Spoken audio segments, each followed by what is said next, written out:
चितीच्या आधी चिंता जाळी. नमस्कार मित्रांनो. मनुष्य हा आश्चर्यकारक आहे. त्याच्या डोक्यात विचारांची गर्दी नेहमीच जास्त असते. जिथे जीवन जगण्यापेक्षा जगायच्या काळजी तो अडकून पडतो. आजचे काम उद्यावर ढकलणे, छोट्या गोष्टींना वाढवून मनावर ओझं करणे आणि स्वतःच्या भविष्याची भीती बनवून वर्तमानाचे तुकडे करणे ही त्याची पद्धत झाली आहे. म्हणूनच म्हटले जाते, चितेच्या आधी चिंता जाळी. कारण आयुष्यात प्रत्यक्ष आग लागण्यापेक्षा मनात पेटलेल्या भीतीची आग माणसाला जास्त जाळते.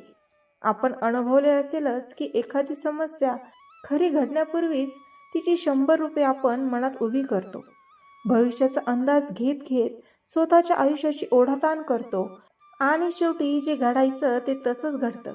पण आपण त्याला आधीच 1000 वेळा मनात जगून घेतलेलं असतं. हेच तर आयुष्याचं दुःख आहे की माणूस जगण्यापेक्षा जगण्याच्या भीतीत जास्त जगतो. अनेक वेळा समस्या एवढी मोठी नसते जितकी आपली चिंता तिला मोठी बनवते. वस्तुस्थिती लहान असली तरी मनातील भीती प्रचंड असते. म्हणून खरं तर गरज आहे ती समस्यांची नाही तर चिंतेची सुटका करण्याची. कारण समस्या आपण सोडवू शकतो, पण चिंता आपल्याला सोडवत नाही. उलट तीच आपल्याला खाऊन टाकते. आपल्या आयुष्यातील 70% चिंता अशा असतात ज्या कधीच घडणार नसतात. पण आपला मेंदू भविष्याचा अंदाज घेत घेत अशा गोष्टींचा भार वाहत राहतो. रात्री झोपायच्या वेळी मनात त्या दिवसातील चुका, उद्याच्या जबाबदाऱ्या, भविष्याची टेन्शन, कोण काय बोलेल याची भीती या सर्वांच्या चुटपुटी नीट झोप येऊ देत नाही. काही जण तर आयुष्य जगण्यातले 10-15 वर्ष फक्त इतरांच्या मतांबद्दल चिंता करण्यात घालवतात आणि शेवटी जेव्हा सत्य कळतं तेव्हा समजतं की लोकांनी आपल्याबद्दल तितकंसं कधीच विचारलेलंच नसतं. त्यामुळे चिंता हा स्वतःच निर्माण केलेला भावनिक शत्रू आहे. त्याच्यापासून मुक्त झाला तर आयुष्य जादुई बदलतं. पण ते कसं? तर सर्वात आधी मनाला शिकवावं लागतं की जे घडणार आहे ते घडेलच. मग चिंता करून स्वतःला थकवण्यापेक्षा त्याला सामोरं जाण्याची ताकद वाढवणं जास्त महत्त्वाचं आहे. जीवन हा प्रवास आहे, रेस नाही. इतरांच्या स्पर्धेत तुलना करत करत, भविष्याची काळजी करत करत आपण वर्तमान हरवतो. चिंता नेहमी भविष्यातल्या घटनांबद्दल असते आणि दुःख भूतकाळाबद्दल. पण आनंद फक्त वर्तमानात मिळतो.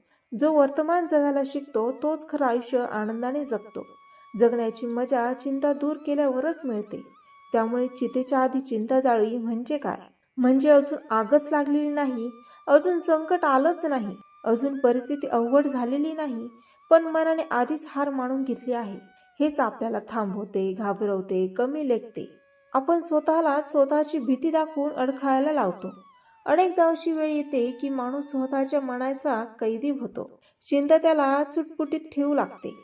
काहीतरी वाईट होईल, काही जमणार नाही, लोक काय म्हणतील, अपयश आलं तर, अशा प्रश्नांनी तो स्वतःला क्षणोक्षणी थकवतो.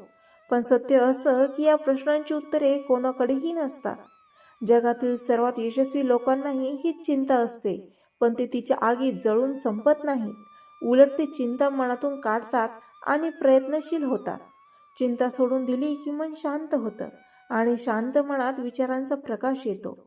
शांत मनाने घेतलेला निर्णय नेहमी योग्य असतो. उलट चिंतेने घेतलेला निर्णय बहुतेकदा चुकीचे ठरतात. म्हणून चिंता वाढली की सर्वात आधी थांबा, श्वास घ्या आणि स्वतःला सांगा, मी सक्षम आहे, मी हे करू शकतो. हे वाक्य साधं वाटतं, पण मनाला प्रचंड शांतता देतं. चिंता जाळणं म्हणजे मनालाही समजावणं की जे आहे ते स्वीकारा आणि जे हवंय त्यासाठी काम करा. स्वीकार हा सर्व समस्यांचा शेवट आहे. चिंता करण्याने कधीच काही सुटत नाही, उलट अडचणी वाढतात.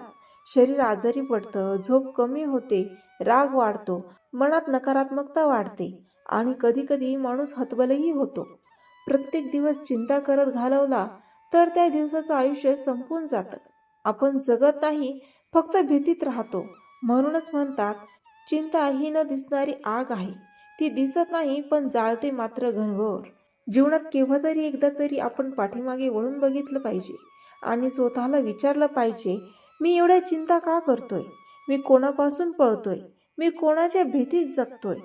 उत्तर शोधताना कळेल की बहुतेक चिंता आपल्या डोक्यातूनच निर्माण झालेल्या आहेत. चिंता कमी होते तेव्हा विचार वाढतात. विचार वाढले की कृती होते. कृती झाली की परिणाम मिळतो आणि परिणाम मिळाला की आत्मविश्वास वाढतो. चिंता ही आत्मविश्वासाचा सर्वात मोठा शत्रू आहे. आत्मविश्वास वाढवायचा असेल तर चिंता जाळलीच पाहिजे. आणि एकदा की चिंता जाळली की जीवनातल्या खूप सारे दारे स्वतःहून खुली होऊ लागतात. आपलं धैर्य वाढतं, निर्णय क्षमता वाढते, लोकांची भीती जाते, भविष्याची काळजी कमी होते. त्यामुळे जीवन जगण्यात एक वेगळाच आनंद मिळतो. उद्याची भीती नको, आज पूर्ण जगा. जे येईल ते येईल, जे नाही ते नाही. पण आत्ताचे क्षण नीट जगले तर उद्याची चिंता निम्मी कमी होते. चिंता मनात येते तेव्हा स्वतःशी बोला, हे अजून घडलं नाही, मग मी स्वतःला जाळतोय का? अशा प्रश्नांनी मनाला ओझं कमी होतं. कधी कधी स्वतःलाही समजावं लागतं, स्वतःला साथ द्यावी लागते. कारण जगात कोणीही तुमच्या चिंतेवर उपाय देऊ शकत नाही. लोक सल्ले देतील, पण चिंतेचा भार तुम्हालाच उतरवावा लागतो. म्हणूनच आजपासून ठरवा, चिंतेला मनात घर करूच देणार नाही. जे होईल ते होईल, पण मी आधीच स्वतःला जाळणार नाही. माझ्या मनाची शांती, माझं आरोग्य, माझं आयुष्य माझ्यासाठी सर्वात महत्त्वाचं आहे. छोट्या छोट्या चिंतांनी आयुष्याचं सौंदर्य नष्ट करू देऊ नका.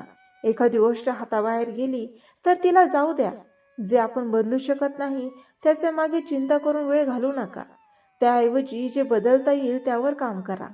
समस्यांना सामोरे जाणारा माणूस जिंकतो, समस्यांपासून पळणारा माणूस चिंतेत हरतो. लक्षात ठेवा, संघर्ष हे जीवनाचं सत्य आहे, पण चिंता हा त्याचा शत्रू. संघर्ष माणसाला मजबूत करतो, चिंता मात्र कमकुवत. जीवन जगताना अनेक अडचणी येतील. कधी एखादी गोष्ट हातातून सुटेल, कधी एखादी व्यक्ती त्रास देईल, कधी परिस्थिती उलटेल. पण या सगळ्यातून बाहेर पडायचं असेल तर सर्वात आधी चिंतेची आग विझवावी लागते. मन मोकळं ठेवा, विचार स्वच्छ ठेवा आणि जे करायचं आहे ते मनापासून करा. चिंता नको, शांतता हवी. भीती नको, धैर्य हवं. मागे वळून नाही, पुढे पाहून चला. आयुष्य सुंदर आहे, ते सुंदरपणे जगण्याची जबाबदारी आपलीच आहे. म्हणूनच चितेच्या आधी चिंता जाळी, नाहीतर चिंता तुम्हाला जाळून टाकेल. तर मित्रांनो, आशा आहे तुम्हाला हे विचार आवडले असतील. असे सकारात्मक विचार ऐकण्यासाठी माझ्या चॅनलला लाईक, शेअर आणि सबस्क्राईब करायला विसरू नका. आणि हो, व्हिडिओ कसा वाटला हे कमेंटमध्ये नक्की सांगा. पुन्हा भेटूया नवीन विचारांसह. तोपर्यंत धन्यवाद.